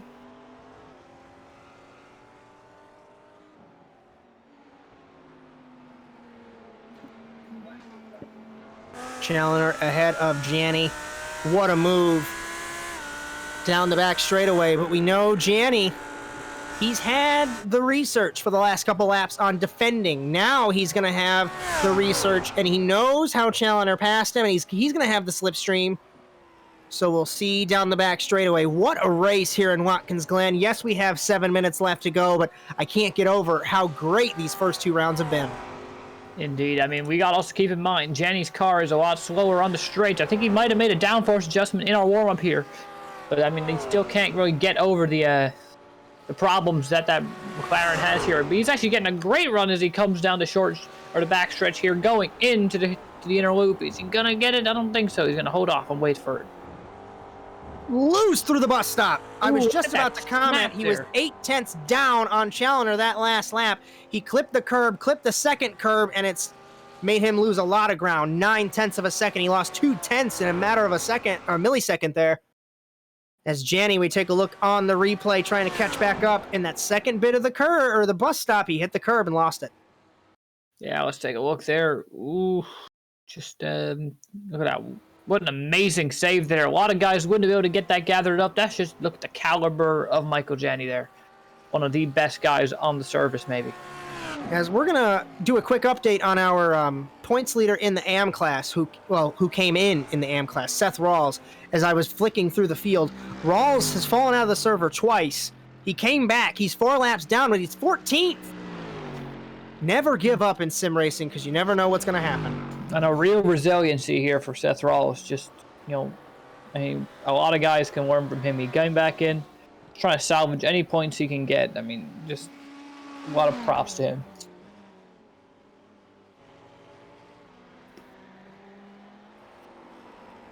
Challoner and Janney for overall, and then we take a look at the AM. It is David Bush versus Brian Sohn. Yeah, but Josh Clog and Ray Kingsbury got by David Bush. Bush is 7/10 faster than Sohn that last lap, so gap is 4 seconds rough. Pitting it's Kingsbury in the 21, so I think he realized and he did what he wanted to do against Munoz, which was flash his lights, maybe scare him a little bit. I think Kingsbury might be parking it here. Yeah, see Peter Houston there. Coming back out. There's his teammate, I think. I don't believe that. I don't think that okay. Apparently, they're not teammates. They're both. Yeah, they're Manufacturer both mates, but not teammates. I don't think we have any manufacturer standings in this. We're doing those this series, but like right now, it'd be the Audis running away with it. McLaren's in a close second. It's very interesting to see that we have the McLaren so, I guess, in second here, and they're very represented. You would have expected something like maybe the Lamborghini, but we only have one or two of those.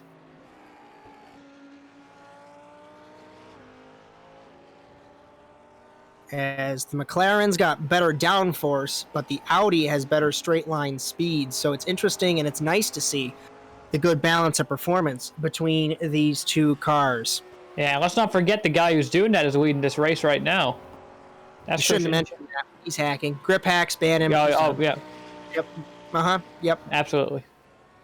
Christian Challenger leads us, we're kidding, of course, leads us in the 90Something Studios Grand Prix of New York, 146.923 ahead of Michael Janney, 147.098. We take 3.5 minutes left to go. I'm going to estimate maybe 2 laps to go here in Watkins Glen. No, 2 to go. I think we're on 2 laps to go here. We're going to be taking the white flag the next time by. As Munoz in third, holding a strong podium place, but what could have been for Matt Kingsbury? I only say that because I'm flicking through the field here. When they came together in the bus stop early on, Ray Kingsbury in car number 25, the inaugural champion of the Penguin RC Sports Car Challenge. He is in fourth. Not a bad run for him. Josh Klog is in fifth. David Bush getting redemption from last week's chaos when he got turned from Josh Klog. He is sitting in the AM lead in sixth overall. And we're looking at Brian Stone right now. What a decent drive he's had right now, sitting second in the AM category. Let's see. I don't think he's gonna be able to do anything for Mr. Bush there, but a good run today has been. Yeah, now we're looking at there's Kevin Fanning right there. He was having a decent run there. He's only sitting third right now in class, but that's not bad. It's gonna be a good points day, especially because Seth Rawls, our points leader, sitting back there in 14th. We're going to have 1 lap to go. If we look at the time, 2 minutes 20. Well, maybe we'll have 2. I'm thinking we might have 2 laps to go here if these guys get back to the line. Remember, it's not like supercars, or supercross, I should say, where it's 20 minutes plus 1 lap. If time expires when you're on the last lap, that's the last lap. Mike, we are going to hit 2 laps to go here. So maybe fuel is going to be a concern. Yeah, that's going to be really interesting. I mean, we don't know. We know these guys like to cut it close. Let's see what Challenger does here.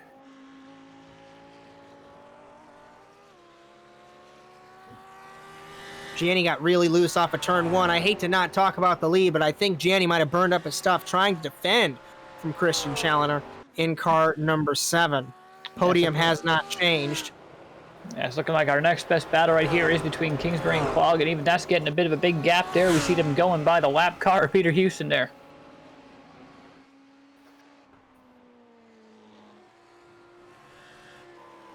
Now look at the lead right now. I mean, unfortunately, it seems like all the battles have mellowed out a little bit.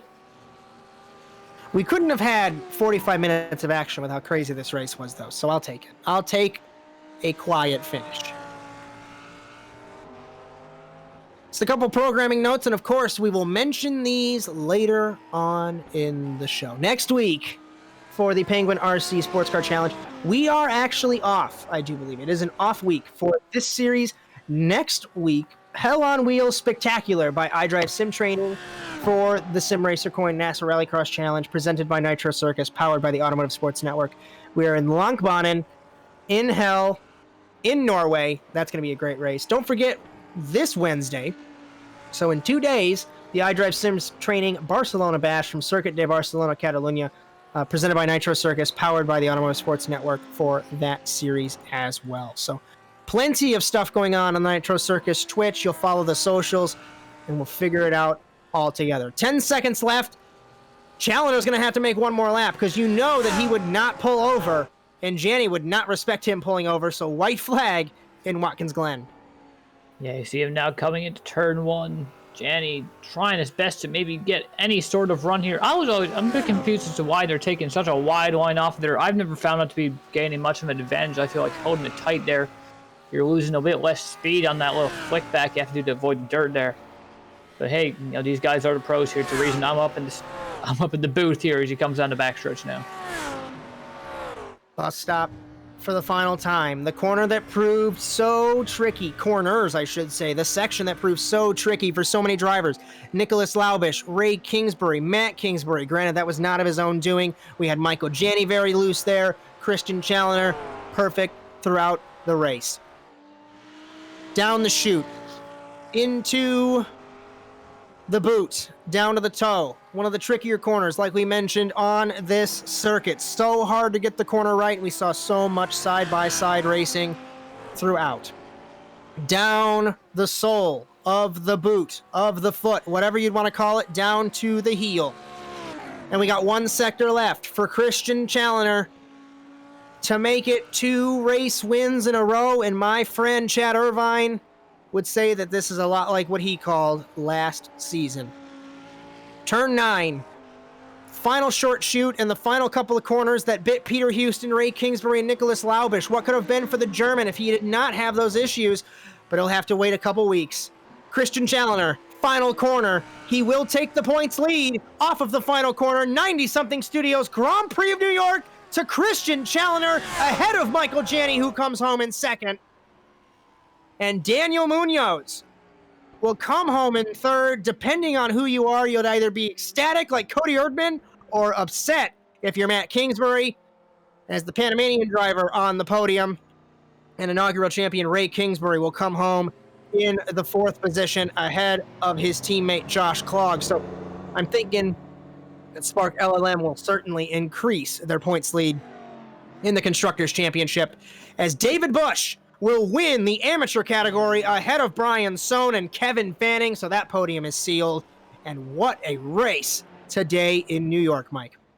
Indeed, this is one of a Watkins Glen masterclass here. I've been going on and on all of the broadcast about how great this track is, and really I think this race just proved my point. As hopefully we'll get a couple of interviews lined up here, but we'll go through our results. As we've already talked about, Fanning, we left off at Fanning in 8th.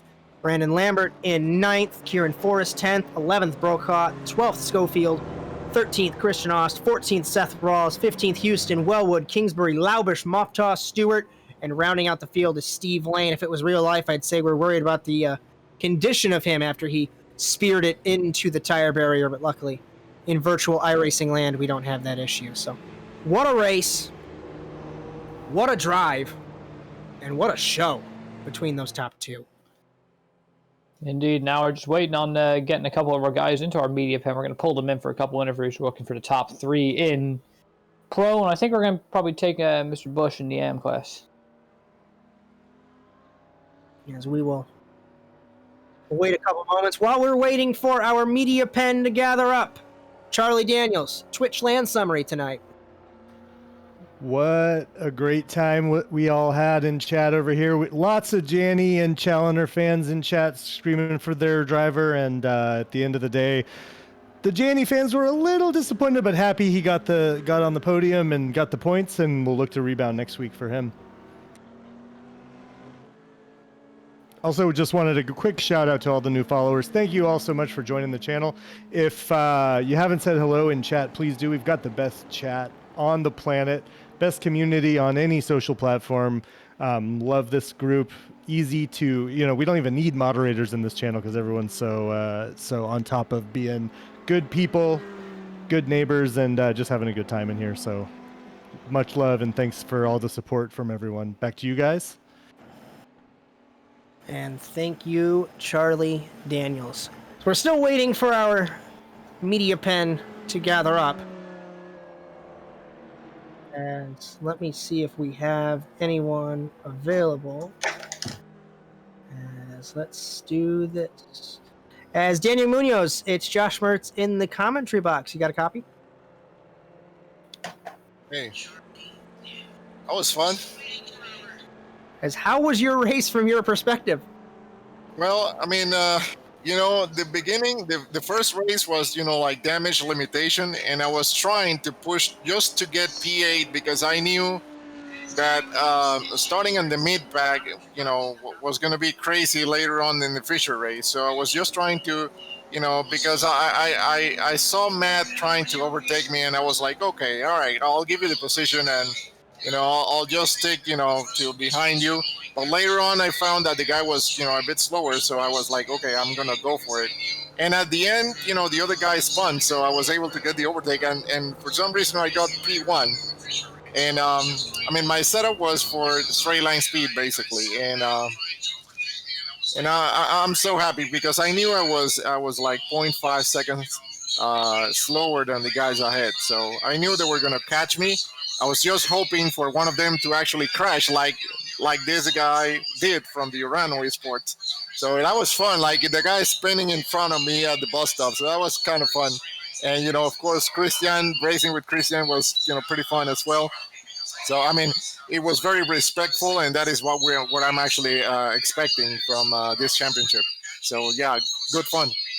As you got any partner sponsors you'd like to thank? Oh, for this sure. I result mean, tonight? yeah, I mean that's for sure. I mean, we have many of our sponsors. Shout to Cody, the owner of the team, which has been doing great, of course.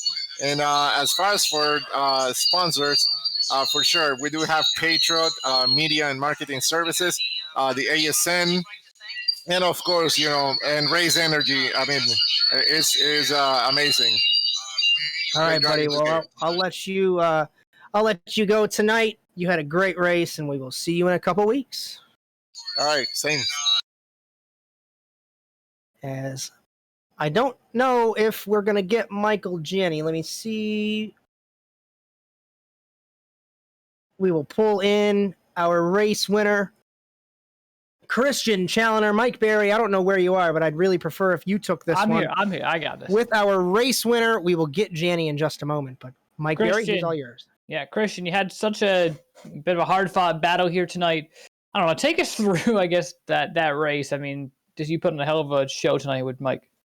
Yeah, that was a lot of fun. Pretty much throughout the entirety of practice, and actually then into the race, I struggled with a chronic case of massive amounts of tight in slow speed corners, and then an acute case of deadly oversteer in high speed corners.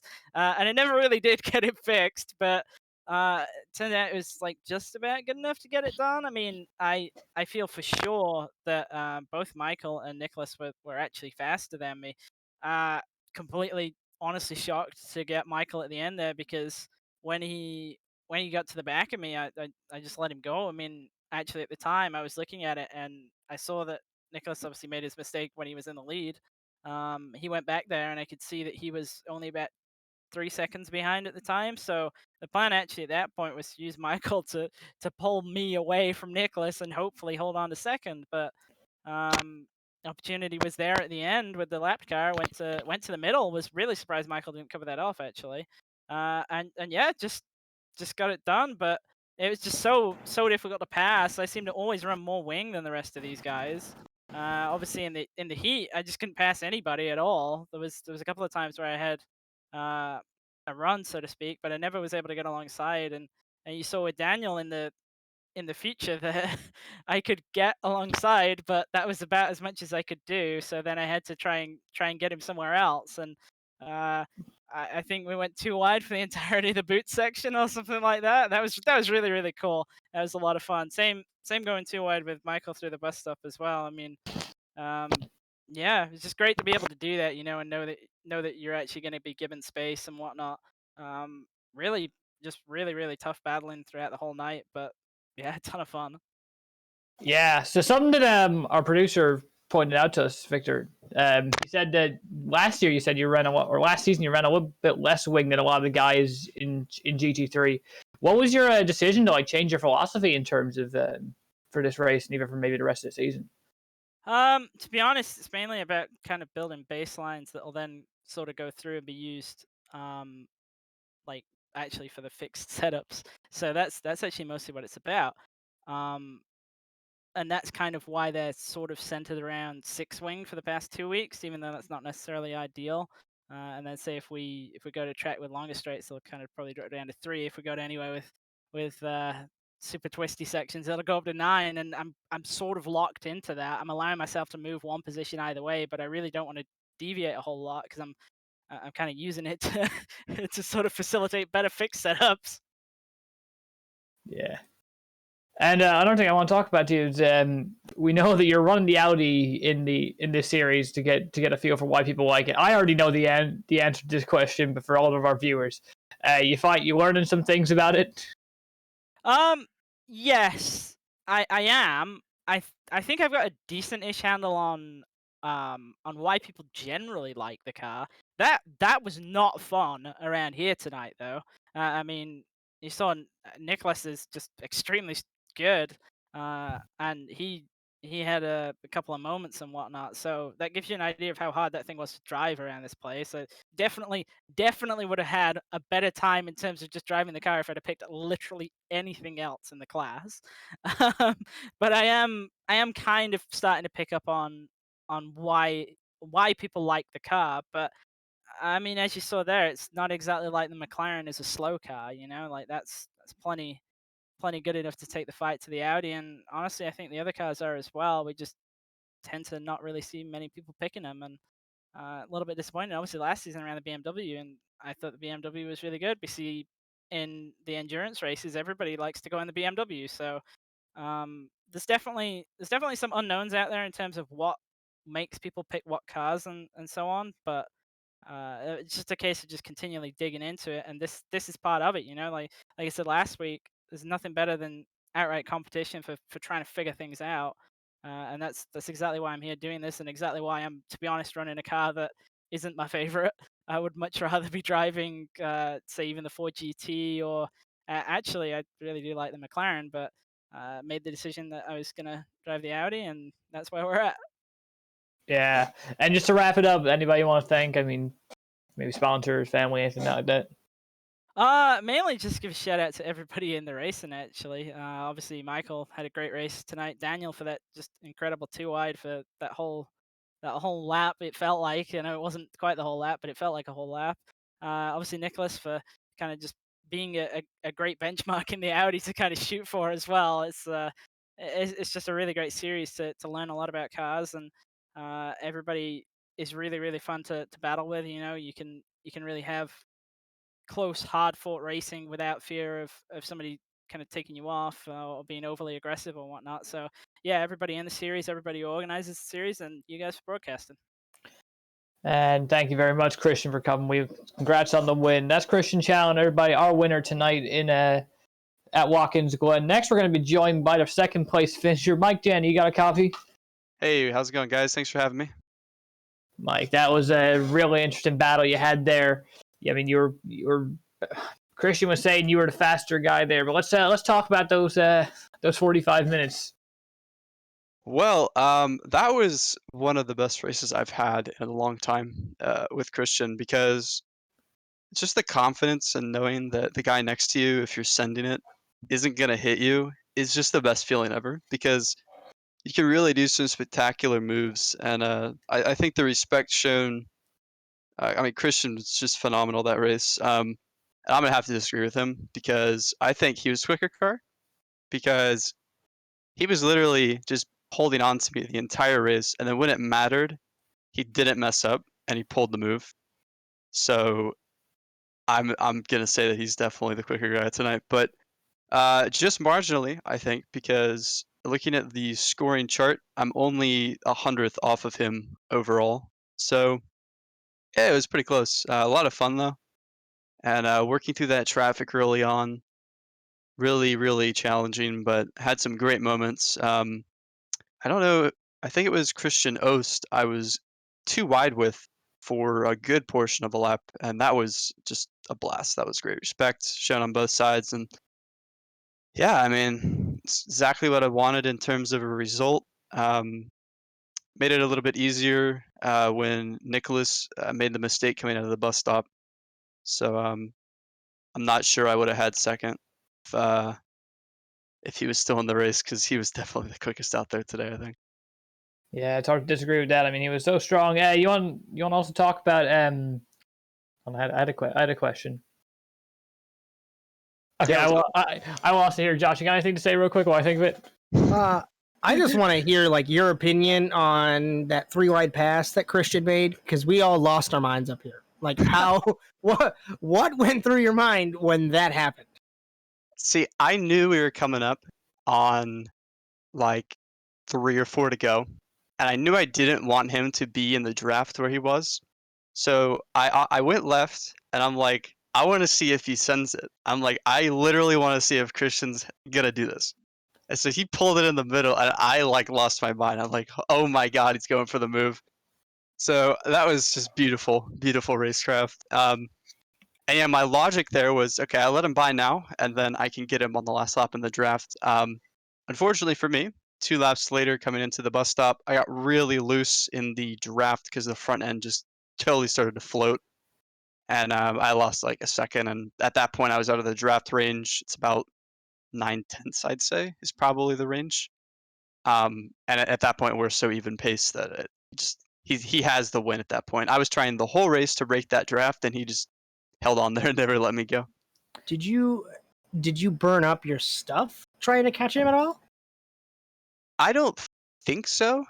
Tires felt really fine.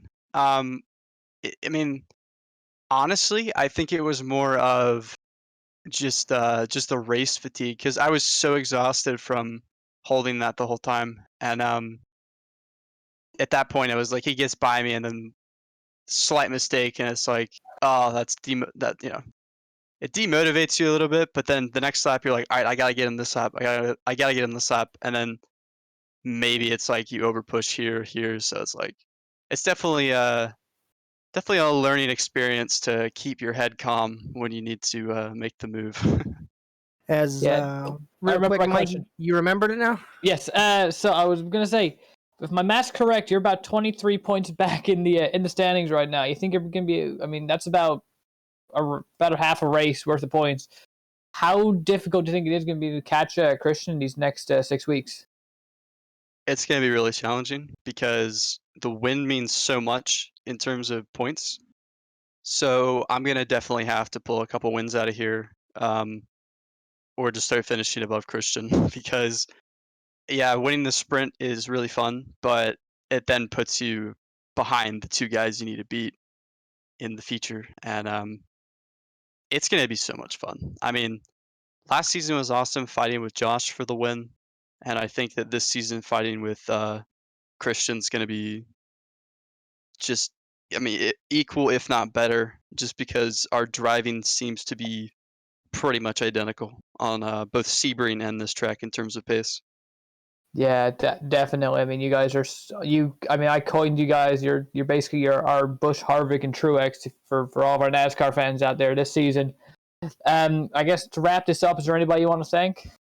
Yeah, happy birthday to my dad because it's his birthday. And then my family's watching downstairs. The guys at Fiercely Forward for bringing me on the team, and Spark as well for kind of bringing me in. Group practice sessions are awesome, and yeah, it's a lot of fun to be here. So appreciate all you guys in the booth too. You guys make it possible. Well, we thank you for racing with us tonight, Mike. That's Michael Janney. Come a little bit short in the feature there, but still a great drive by him. And I guess now we'll start wrapping this up. Anything you want to say, Josh? As I'll start with Victor Vallee, actually, as I'm looking at the time, and we're making really good time to wrap this up. So, Yeah, we Victor, definitely you are. first. We definitely are making good time. Unless you've fallen off the face of the earth. I am You're still here. muted. I was gonna say I have it muted in Discord, but All right. I'll go ahead and There we jump go. We into. figured it out. I was gonna say I'll unmute myself on the Discord side of things. I was unmuted on the OBS, but not on Discord. But anyways, I just have to mention this real quick. It is with heavy hearts we were racing tonight with the loss of Bobby Unser today, and my thoughts, and I know everybody's thoughts here at Nitro Circus and ASN are with the Unser family right now in this very tough time. And it really hit me hard today to hear that news, and once again, just with heavy hearts that we raced tonight. But to not put a damper on the mood too much, I would say tonight was a really good spirited battle between everybody involved. And yeah, that last little bit of a minute was a little bit dull, but again, you're not going to always have 145 minutes of nonstop action. And I just have to thank everybody who shows up every week to the NASA series here for the Sports Car Challenge and the Rallycross Challenge. With that said, I know Josh, tomorrow night they have the Rallycross, the Pro Rallycross, the iRacing Pro Rallycross over here on Nitro Circus. So hopefully you come out to that, and then hopefully you come out Wednesday night to see some more pros run for Rallycross at Barcelona. I believe both races are at Barcelona this week, so that is actually really good timing and good work by everybody involved to get that lined up. As we do, in fact, head to the Circuit de Barcelona, Catalunya, for round number 2 of the the Sim Racer Coin NASA Rallycross Challenge presented by Nitro Circus. It's the iDrive Sim Training Barcelona Bash. That is on Wednesday night at 9 p.m. Eastern Time. We will be live here on Nitro Circus Twitch, powered by the Automotive Sports Network. To recap tonight, it was certainly outstanding to see the level of driving and respect to be shown by Christian Challoner and Michael Gianni. We only had 20 cars, but it was certainly a wonderful race. As we hope you enjoyed today's coverage of the Penguin RC Simulations Sports Car Challenge, presented by Nitro Circus, powered by the Automotive Sports Network, the 90SomethingStudios Grand Prix of New York. Tomorrow, the Yokohama iRacing Invitational. Hopefully I didn't mess that one up. Don't kill me, Charley Daniels. That will be on the Nitro Circus Twitch. I will not be around, unfortunately. I have a day job, but we will be back on Wednesday for the Sim Racer Coin NASA Rallycross Challenge, 9 p.m. Eastern Time. But from all of us here at Nitro Circus, from NASA Sim Racing and the Automotive Sports Network, from Charley Daniels, Victor Vallee, Chad Irvine, Mike Berry, Ray Kingsbury, Brandon Lambert, all of my staff, I am Josh Mertz, and we will see you in the next couple of days. But until then, so long, everyone.